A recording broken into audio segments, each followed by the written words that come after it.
Shalom, selamat pagi anak-anak semuanya. Bagaimana kabarnya? Bapak yakin semua dalam keadaan sehat ya. Anak-anak, kita akan melanjutkan pelajaran kita hari ini, tetapi sebelumnya Bapak berulang kali akan mengingatkan kalian untuk tetap menjaga kesehatan dan juga untuk menjaga protokol kesehatan. Supaya apa? Supaya virus corona ini tidak semakin meluas dan dalam beberapa hari ataupun beberapa bulan ke depan kita sudah bisa belajar bertatap muka di sekolah. Jadi dengan kalian ikut serta untuk menjaga kesehatan kalian dan kesehatan lingkungan kalian, maka itu akan mempercepat kita untuk boleh bertatap muka di sekolah.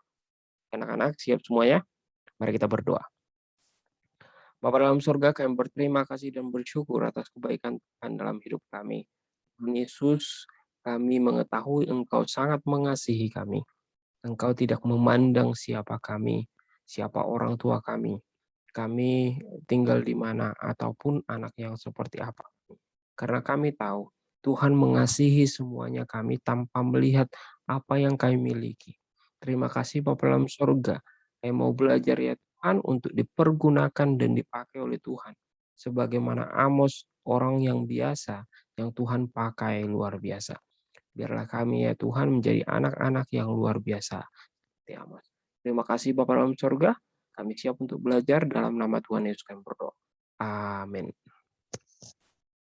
Shalom anak-anak semuanya. Bagaimana kabarnya?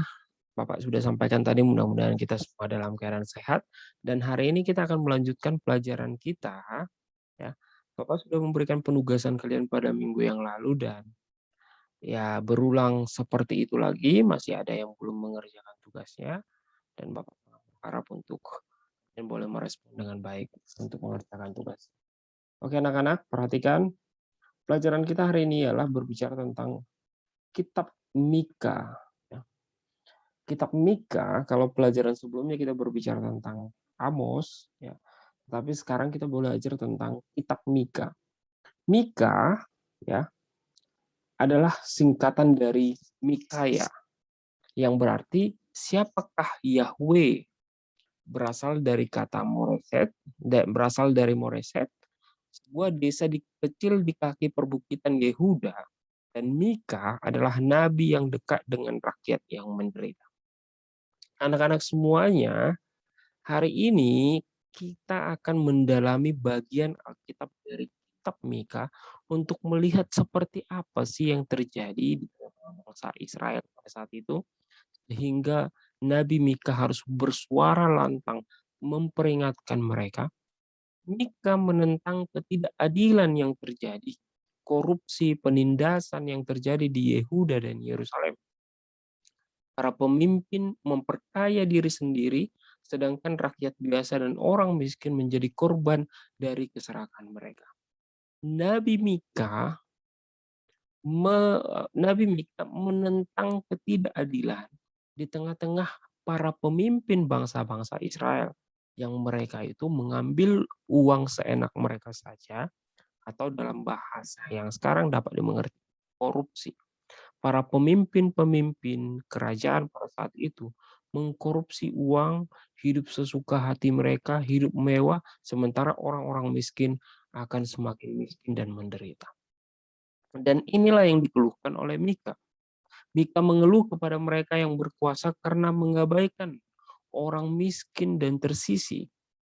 Mika melihat pengadilan dan penghukuman akan menimpa bangsa dan para pemimpinnya. Para penguasa memanfaatkan wibawa dan kekuasaan mereka untuk merampok dan memojokkan orang-orang miskin. Situasi ini akan menimbulkan murka Allah dan Allah akan menghukum mereka yang melakukan. Anak-anak semuanya, dari sini kita sudah dapat melihat sekilas tentang bagaimana keadaan kerajaan bangsa Israel pada saat itu, di mana para pemimpinnya itu tidak peduli kepada rakyat-rakyat. Pesannya adalah, ingat, kalian yang sekarang masih muda, masih kecil, nanti kalau kalian sudah besar, kalian menjadi pemimpin-pemimpin, penguasa-penguasa atau punya jabatan, maka kalian harus melayani dan juga memperhatikan rakyat ataupun orang-orang yang membutuhkan pertolongan kalian. Nah, untuk itulah tugas kalian. Terus selanjutnya, Berulang kali Allah telah menunjukkan kasih-Nya kepada mereka sejak mereka dibimbing keluar dari tanah perbudakan. Tetapi apa balasannya? Bangsa ini dengan membawa kurban mempersembahkan, tetapi hati mereka dipenuhi dengan kejahatan dan tipu daya sehingga tidak lagi ada keadilan dan juga kebaikan di sana. Sama seperti keadaan kita saat ini, anak-anak semuanya, kita bisa pergi ke gereja, memberikan persembahan, tetapi keluar dari gereja, perbuatan kita itu sungguh menentang apa yang diinginkan oleh Tuhan. Kita berpikir dengan kita pergi ke gereja, beribadah selama 2 jam, itu bisa mengampuni semua dosa-dosa kita yang kita lakukan di luar gereja. Ada orang berpikiran seperti itu, datang ke gereja untuk mengampuni dosa. Anak-anak, demikianlah para pemimpin-pemimpin, orang Israel pada saat itu, mereka berpikir hanya dengan kurban, itu akan membuat hati Allah itu luluh, padahal tidak.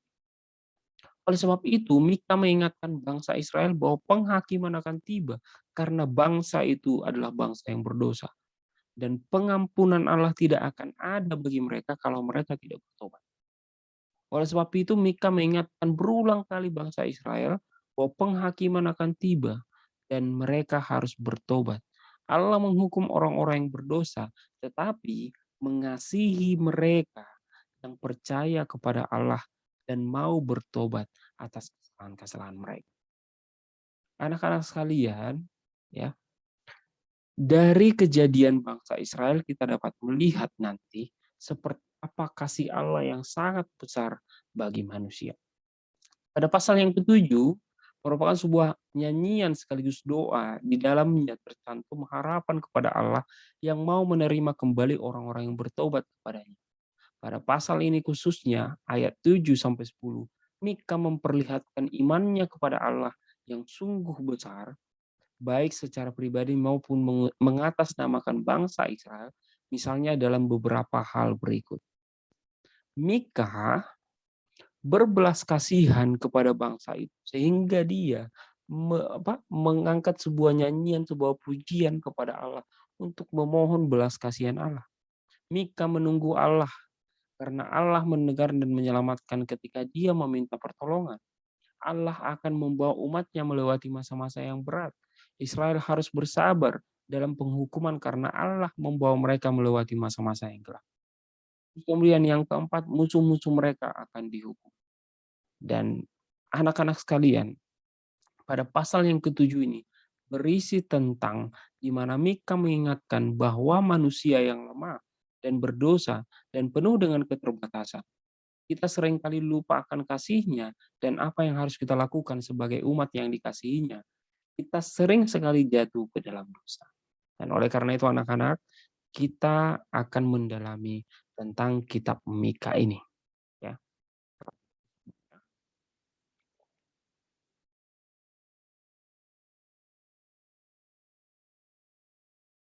Oke, sudah kelihatan anak-anak semuanya? Kitab Mika menjadi sesuatu yang sangat penting untuk kita ketahui anak-anak, karena dalam kitab itu juga ada nubuatan tentang kelahiran juru selamat. Pada pasal 1 dan sampai pasal 3, ini merupakan pemberitaan tentang hukuman atas bangsa Israel karena perbuatan dosa mereka. Pasal yang pertama, Mika 1 ayat 1 sampai 16, memuat perkataan Mika terhadap bangsa Israel mengenai dosa-dosanya karena mencemarkan Yehuda dan Yerusalem. Nabi Mika menekankan dosa penindasan yang disebabkan oleh orang-orang kaya yang malas. Uraian tentang dosa mereka terdapat dalam pasal yang kedua dan pasal yang ketiga, yaitu bahwa orang-orang hanya melakukan pemerasan terhadap orang-orang miskin. Ini didukung oleh nabi-nabi palsu dan pemimpin-pemimpin bangsa. Dan pada pasal-pasal ini, Nabi Mika memberikan teguran dan ancaman bagi mereka. Anak-anak, pesan pertama bagi kita ialah jangan menjadi orang yang suka memeras. Ketika kamu merasa kuat, ketika kamu mempunyai wibawa, ketika kamu posisimu lebih tinggi, atau misalnya kamu kelas 4, terus ada adikmu kelas 1, ada adikmu kelas 3, kamu merasa jumawa, merasa hebat. sehingga kamu dengan sesuka hati menyuruh mereka, sesuka hati memeras uang mereka. Itu tidak boleh. Ya. Karena itu bukanlah perbuatan yang disukai oleh Allah. Ya. Jangan menjadi bos. Jangan merasa menjadi bos. Karena dalam kitab Mika diceritakan bahwa orang-orang kaya itu malas dan kerjanya hanya memeras orang-orang yang miskin. Jadi pesan yang pertama, jangan melakukan hal yang seperti itu. Jangan merasa karena kamu lebih hebat, lebih tinggi, terus kamu merasa kamu segalanya, dan kamu bisa melakukan apa saja kepada orang lain sesuka hatimu, termasuk memeras. Tidak boleh. Oke?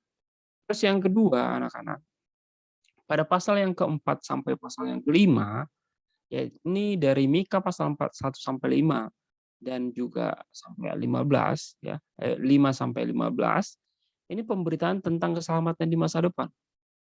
Setelah Nabi Mika memberitahukan teguran dan hukuman bangsa itu dan semua orang yang berbuat jahat, maka ia akan menyampaikan berita tentang zaman kedamaian yang kekal bagi seluruh bangsa di dunia.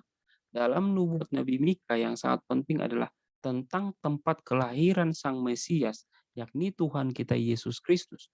Tuhan kita Yesus Kristus dalam Mika pasal 5 ayat 1 yang pengharapannya sungguh tepat, yaitu di Betlehem. Melihat kepada situasi bangsa Israel ya, yang hatinya menjauh daripada Allah, maka ada sebuah ayat yang sangat penting yang menceritakan akan datangnya Mesias di hari yang akan datang, yakni itu menuju dan merujuk kepada kelahiran Tuhan Yesus sebagai Sang Juru Selamat bagi semua dosa manusia. Ya, jadi anak-anak semuanya, kalau kita kalau kita melakukan dosa, kalau kita merasa hebat, kalau kita merasa paling paling apa paling tinggi dari semuanya, kalau kita merasa kakak kelas sehingga bisa melakukan apapun sesuka hatimu, maka kamu telah terjerumus di dalam dosa. Tetapi apakah Tuhan mau anak-anaknya, Tuhan mau umatnya itu tetap berada dalam dosa? Itu tidak. Maka Tuhan menjanjikan keselamatan. Pada pasal yang ke-6 dan ke-7, ya, yakni Mika pasal 6 ayat 1 sampai pasal 7 pasal 7 ayat 20, pasal pasal yang ke-7 ya, ayat 20, Allah menuntut umatnya karena kesalahan dan pelanggaran mereka. Akibat dari ibadah mereka kepada Allah yang tidak dengan sepenuh hati. Semuanya merupakan dosa bagi Tuhan. Sehingga Tuhan menuntut kepada bangsa itu supaya berbuat adil, setia, dan berjalan bersama Tuhan dengan rendah hati. Akhirnya Tuhan menyatakan kesetiaannya dan rahmatnya kepada bangsa Israel sebagai bangsa pilihan Allah. Anak semuanya, Tuhan akan menghukum siapapun yang melanggar perintahnya. Tetapi bagi siapa yang mau mengakui kesalahannya dan bertobat, Tuhan akan memberikan pengampunan. Dengan catatan, dia akan berjalan bersama dengan Tuhan dengan kerendahan hati, melakukan keadilan, ya, melakukan kebaikan, melakukan semua yang diperintahkan oleh. Maka bila sebuah bangsa itu seperti bangsa Israel itu, ya, menyatakan pertobatannya kepada Tuhan dan pada saat itu Tuhan menyatakan mereka adalah umat pilihan. Demikian juga kita, anak kelas 4. Ketika kamu pernah melakukan sebuah kesalahan dan kamu mau bertobat untuk tidak melakukannya, pada saat itu kita adalah anak-anak Allah yang berani meminta maaf kepada Allah. Karena itu anak-anak sekalian, ya, Bapak mau menugasi kalian. Coba perhatikan ini. Bapak menugasi kalian. Bacalah ayat Mika 1 ayat 5 sampai 7. Apa yang dilakukan oleh Mika melihat perbuatan dosa bangsa? Kemudian bacalah ayat Mika 2 ayat 1 sampai 2, Mika 2 ayat 8 sampai 9, Mika 3 ayat 2 sampai 3, dan Mika 3 ayat 9 sampai 12. Sebutkanlah bentuk-bentuk perbuatan dosa bangsa Israel, apakah bentuk-bentuk dosa mereka. Jadi dicari ya dari ayat ini. Terus nomor 3, bacalah ayat Mika 6 ayat 3 sampai 5 dan Mika 7 ayat 2 sampai 6. sebutkanlah bagaimana keadaan bangsa Israel yang tertulis dalam ayat itu. Kemudian bacalah ayat Mika 7 ayat 14 sampai 20. Apa yang dilakukan oleh bangsa Israel dalam ayat. Oke anak-anak, hari ini kita mendalami tentang kitab Mika ini untuk melihat betapa terbatasnya kita sebagai manusia. Ya. Bahwa kita adalah manusia-manusia yang terbatas, manusia-manusia yang membutuhkan pertolongan Tuhan. Manusia-manusia yang senantiasa dengan mudah bisa diombang-ambingkan oleh perbuatan yang jahat. Tetapi Tuhan akan menolong kita kalau kita mau bertobat dan melakukan yang baik di hadapan Allah. Oke anak-anak semuanya, kita sudah mendalami tentang kitab Mika, kerjakan tugasnya dengan baik. Tuhan Yesus memberkati kita semuanya. Shalom. Mari anak-anak semuanya kita berdoa. Dalam surga kami bersyukur atas kebaikan Tuhan dalam hidup kami. Tuhan Yesus, kami telah belajar tentang kitab Mika bahwa apapun yang kami lakukan, dosa apapun yang kami lakukan, jika kami mengakuinya di hadapan Tuhan dan bertobat, maka Tuhan akan memberikan pengampunan kepada kami. Terima kasih Bapa dalam surga, berilah kami kepintaran, kecerdasan untuk mengerti dengan baik pelajaran kami. Dan juga ya Tuhan, ampunilah kami akan semua kesalahan-kesalahan kami, dan kami berjanji menjadi anak-anak yang senantiasa mengikuti perintah-Mu dalam hari-hari selanjutnya. Terima kasih Bapa dalam surga, Tuhan berkati orang tua kami, berilah mereka rezeki dan kesehatan untuk mampu mencukupi semua kebutuhan kami. Dalam nama Tuhan Yesus kami berdoa. Anak-anak semuanya, shalom, dikerjakan tugasnya dengan baik ya. Bapak tunggu, yang belum mengerjakan besok akan Bapak WA semua. Oke? Tuhan Yesus memberkati. Shalom.